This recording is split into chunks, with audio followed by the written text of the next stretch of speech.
Quem que regulamenta essa questão da vistoria cautelar? Às vezes você vê se faz essa vistoria, mas existe um órgão regulamentador disso? Não. A vistoria cautelar é um produto privado, né? Tem finalidade comercial. Então, antes disso, exatamente vai com essa sua resposta, eu acredito. Para que serve, né, a vistoria cautelar? Porque muitos clientes, um exemplo, o cara vem aqui para arrumar o carro que bateu, vai trocar uma peça soldada no carro. Ele questiona, vai passar numa cautelar? Para que ele quer essa informação? Para que serve essa informação? Passa na cautelar, não passa? O reprovado significa o quê? Numa Calma, cautelar? uma pergunta por vez. É. Calma aí. Não, mas Calma aí tá que você tudo já no- abordou. Não, mas você já abordou muita coisa. Deixa ela aí na normativa um pouquinho e eu vou na técnica. Beleza. Isso. Vamos lá. Então, a vistoria cautelar, ela tem finalidade comercial. Então, quando você compra um carro, é importante você saber a condição desse veículo. Então, em relação à procedência e item estrutural. Tá. Ou seja, é para te dar um melhor poder de negociação. Tá? Então, o caráter dela é informativo, é privado, ou seja, ela te auxilia no processo de comercialização do veículo. Você diz negociação ou seria melhor uma informação? Porque o que eu disse até no vídeo da Tracker é exatamente isso, que o laudo cautelar tem um caráter informativo. E muitas vezes ele serve para proteger quem está comprando o carro contra aquelas coisas que a gente ouvia falar, de alguém comprar o carro que foi cortado no meio, que foi capotado, esse tipo de coisa. Ao meu ponto de vista, ele não seria muito relacionado, não deveria pelo menos, ser muito relacionado à questão financeira do carro. E sim, para você realmente saber de um histórico do carro. Então, o caráter informativo, ele deveria ser apontado dessa maneira, acredito eu. Mas aí é a opinião minha, né? Se usam eu isso acho de que lado a comercial ou não. A nomenclatura dada para isso, para essa... até eu perguntei, o que quer dizer uma reprovação no lado cautelar? Você usou... O que você respondeu mesmo?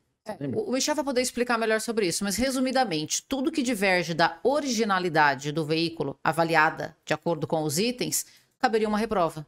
Então não é porque o carro está condenado, o carro não pode circular, ou o reparo feito em determinada peça foi mal feito, não é isso que foi analisado na vistoria cautelar. Mas, por exemplo, se temos uma peça que foi reparada, ela diverge da condição original do veículo. Então, por isso vem ali o estado. É super importante. Esclareça até isso mesmo. Exato. Vamos repetir, então. O lado quando ele está reprovado, porque foi mexido numa peça que foi trocada do carro, uma peça soldada e tal, ele não está em conformidade com a originalidade do carro, é isso? Exatamente. Isso não tem nada a ver com o serviço realizado em determinada peça. peça. Com a qualidade entendeu? do serviço, com o tipo de reparo, com a segurança do carro, não tem nada a ver. Nada a ver. Porque muitos pensam, né? Inclusive a gente teve até casos aqui na oficina em que o carro foi reparado, foi trocado uma peça soldada, o cliente perguntou pro nosso consultor se o carro seria aprovado numa cautelar. E ele, naquele momento também, sem muito conhecimento sobre como funcionava o laudo cautelar, falou, não, vai passar, mas talvez com um apontamento. Mas aí que tá. Pelo fato de ter sido mexido numa peça soldada, além de ser apontado, obviamente, ele ainda é reprovado. Mas essa reprovação, como a gente acabou de dizer, não atesta nada em relação à qualidade do reparo ou à segurança do carro. Não. Então, é isso que a gente...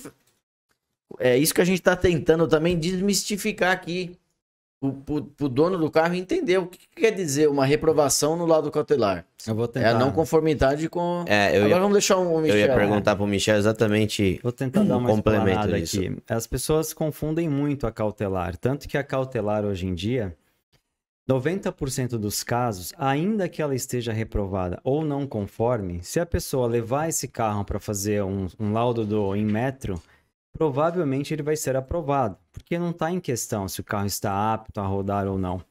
Esse documento é um documento comercial, basicamente isso. Ali está sendo tratado a compra e venda do veículo. Claro que, muitas vezes, o status dessa perícia está baseada num conjunto de informações, mas se a gente está falando aqui da reprova hoje no veículo, se a gente descartar a autenticidade, que esse seria um item relevante a uma reprova. Um chassi adulterado, um motor adulterado, isso aí acho que a gente não precisa discutir. Sim. Se tiver uma corrosão acentuada em alguma dessas peças importantes, a gente pode agora entrar um pouco em estrutura. A gente está falando de longarina, torre do amortecedor, colunas. Assoalho, A caso de a Fiat. gente já entende que um início de buraco é uma corrosão ao ponto de ser reprovada no status ou um não conforme. O que quer dizer o não conforme? Bom, vamos lá. O reprovado e o não conforme são opções que empresas particulares preferem usar, tá? Ah, tá, mas você fala, então é a mesma coisa. É a mesma Sim. coisa, Ah, tá. tá? O nome é um pouco agressivo, Os reprovado. dois nomes, né? Porque o reprovado, o cara, pô, meu carro não presta mais pra usar. O não conforme, o serviço foi mal feito, sim, eu entendeu? vou tentar, né, dar uma resumida aqui para chegar nesse finalmente. E aí, falando de estrutura, se a gente perceber que as peças estruturais internas relevantes, a gente está falando de longarina, colunas, torre do amortecedor, são peças importantes estruturais.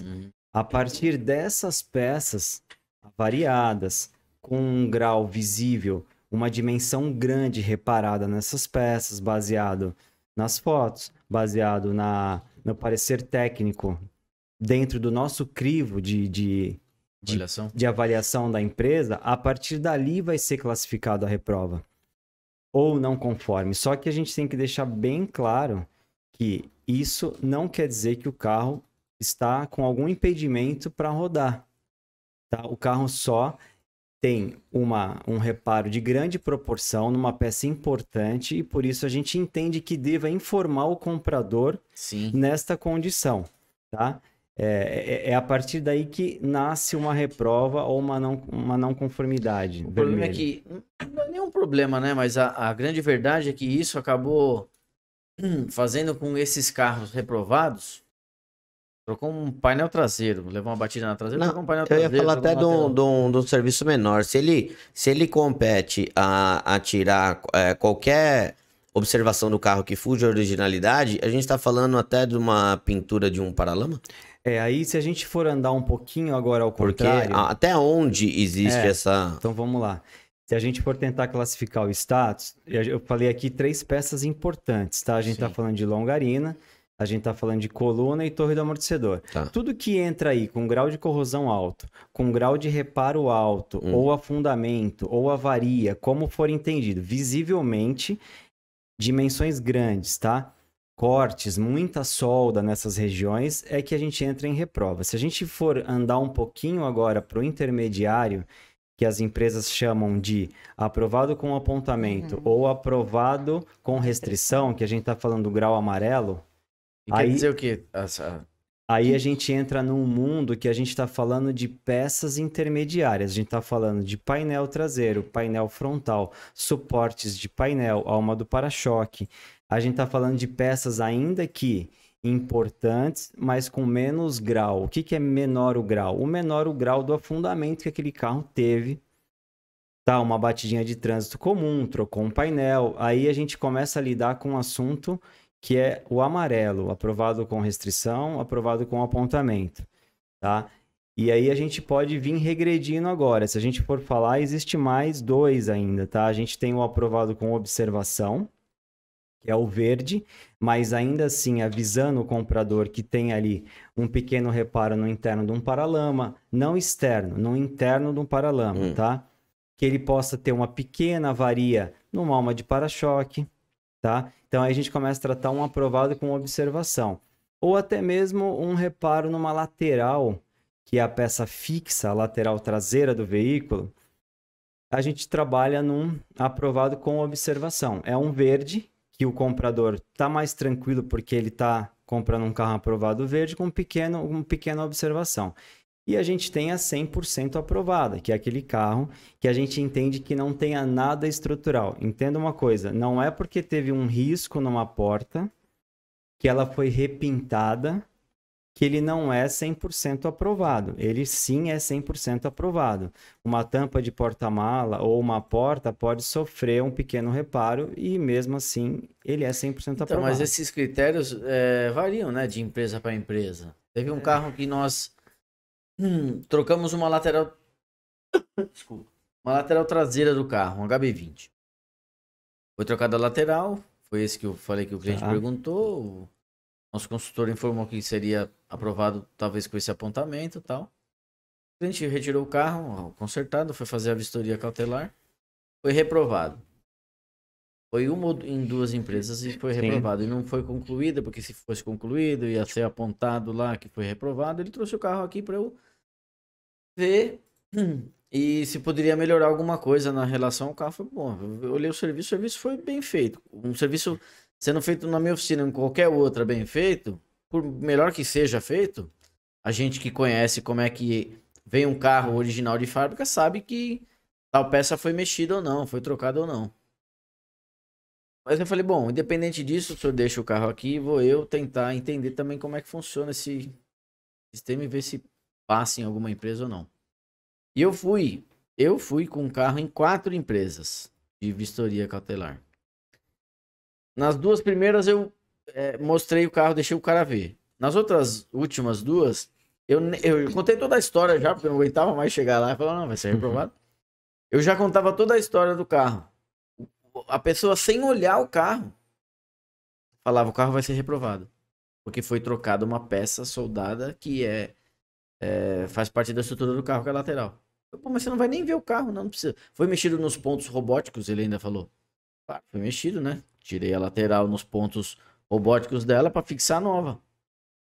Então, foi mexido nos pontos robóticos, o carro não ele é reprovado na cautelar. Tenho Foi 2 bom. perguntas bem relacionadas a isso. Que culpa o cliente tem que bater no carro dele? Não tem culpa. Que culpa Sim. o seguro tem que Acionou o não seguro. tem culpa? Isso. Que culpa que a oficina tem que arrumou o carro que estava batido? Ninguém tem culpa. Agora, o mercado acabou instituindo isso, claro, como uma forma de transparência, né? De mostrar, porque realmente tinha muita gente enganada no passado. Ô, Marcelo, Mas o existe, mercado inclusive- instituiu isso para desvalorizar o carro, ou porque pelo fato do carro ter sido batido, ele é desvalorizado. Eu acho que não desvalorizar, Marcel, mas eu acho que te dá um poder melhor de negociação.